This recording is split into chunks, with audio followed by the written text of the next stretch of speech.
So, CDP is becoming one of the most requested sustainability disclosures on planet Earth.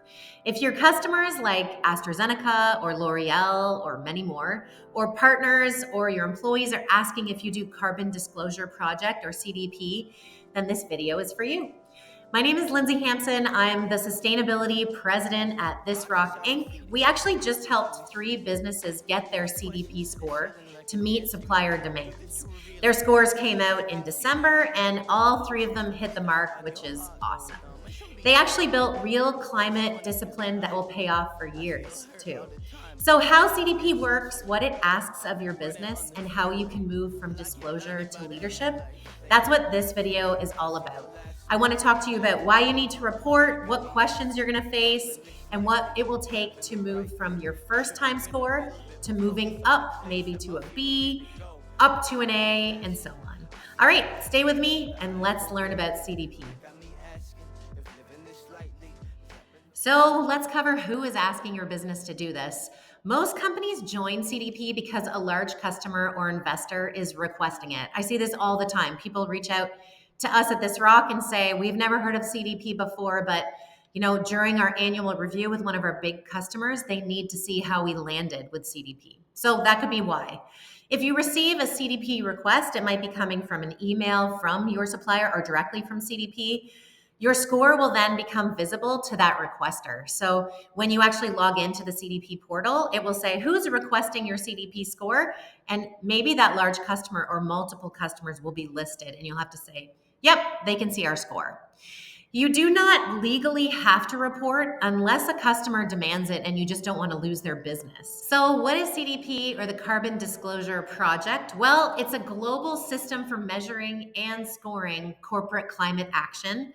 And it can also include water stewardship and forests. So, depending on how big your company is and what that large customer of yours needs, you may turn on or off any of those sections I just mentioned. So, climate action, water stewardship, and forests.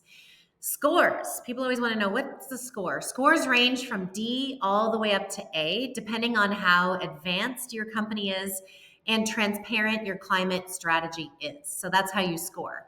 CDP focuses on transparency, governance, having targets, so knowing your baseline, assessing risks for the future, so regulatory or physical risks, and actual reductions. So they don't want you to just say, yeah, we're going to get to net zero. They want you to tell them how. So to tie this to some work that I've done, there's a little example here on the screen of a score breakdown. You can see that CDP scores across multiple categories, and I'm just scrolling down. You can see governance, you can see policies, emissions, targets, verification, that's having a third party verify your data. All of these things roll up to your overall grade, just like back in elementary school. So, what is this high level process of CDP? It seems complicated, but let me just break it down for you.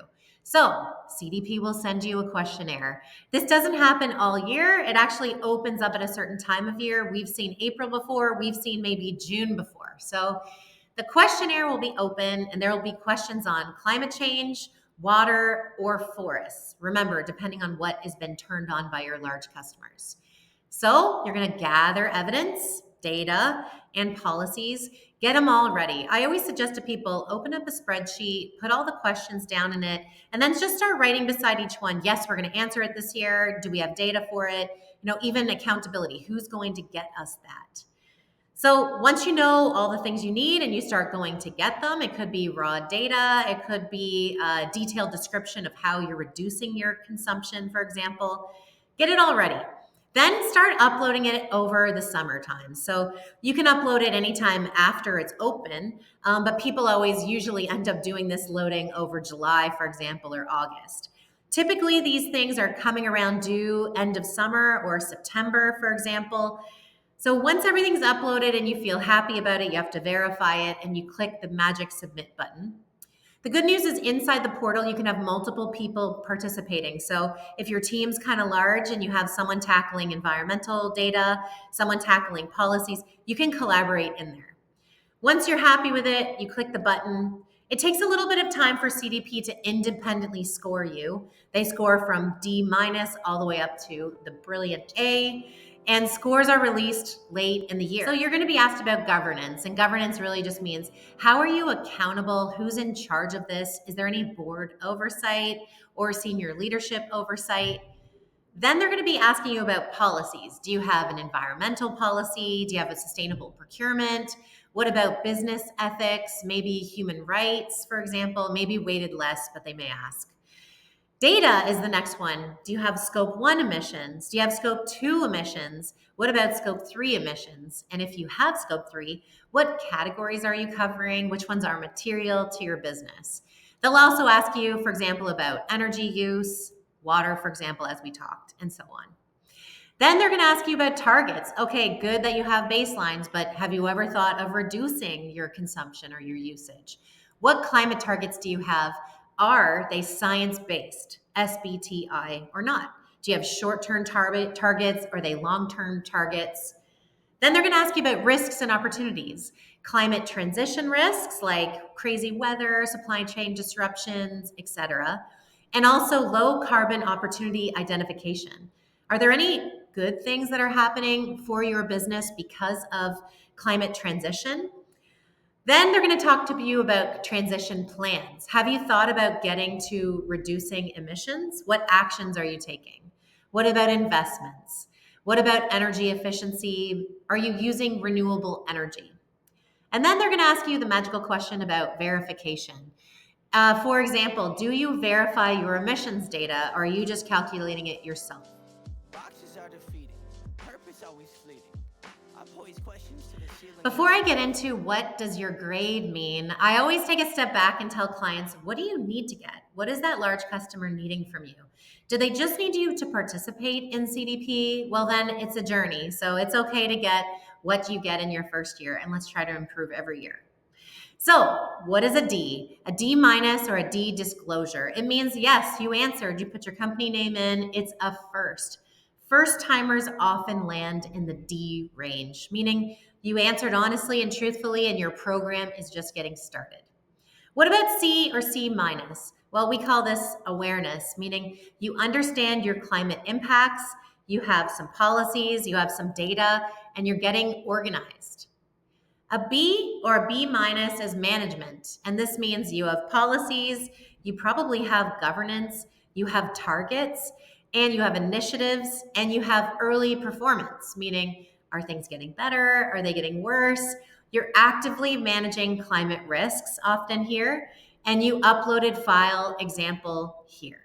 So that's typically where I see people land.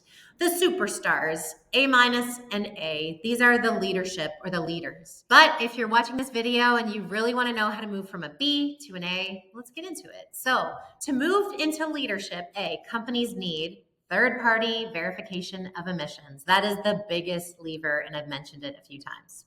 Number 2, you need science-based targets and you need them approved. You need a validated transition plan showing decarbonization actions from 2030 to 2050. You need clear, honest, transparent supplier engagement. You need to show them a program with measurable outcomes for your own suppliers. You need reporting on climate risk financial impact, not just identifying the risks. So you need to talk about how it's going to impact your business positively or negatively. So, in my opinion, CDP is not just a disclosure, it's becoming a global benchmark of climate maturity. So, if you're not doing it, you could get dinged by future clients or current clients. So, whether you're just getting started, which is fine, or aiming for leadership, which is great too, the key is to build a legitimate plan for evidence, consistent year over year, and turning disclosure into real action. So not just having policies, not just collecting data, but having a game plan and being accountable to it. If you ever need help preparing your first or second or third CDP report and disclosure, always happy to help you. Again, my name is Lindsay Hampson from This Rock. Reach out, we can talk about your current score, and we can help you plan for the future. We do this every day.